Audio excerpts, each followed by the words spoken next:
Hal ini dikemukakan Kasat Lantas Polres OI AKP Desi Ariyanti.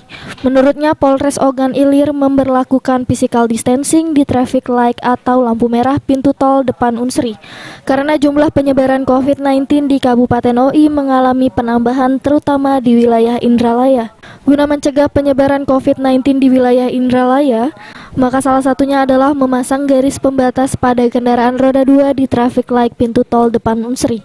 Tiap pengendara roda 2 yang berhenti di traffic light depan pintu tol Unsri wajib mematuhi aturan physical distancing.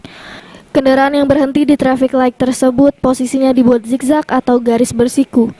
Karena sebelumnya, kendaraan bermotor terutama pengendara sepeda motor saling berdekatan ketika berhenti di traffic light atau lampu merah depan pintu tol Unsri. Sehingga hal itu bisa menyebabkan penularan virus COVID-19. Ahmad Romawi, PAL TV.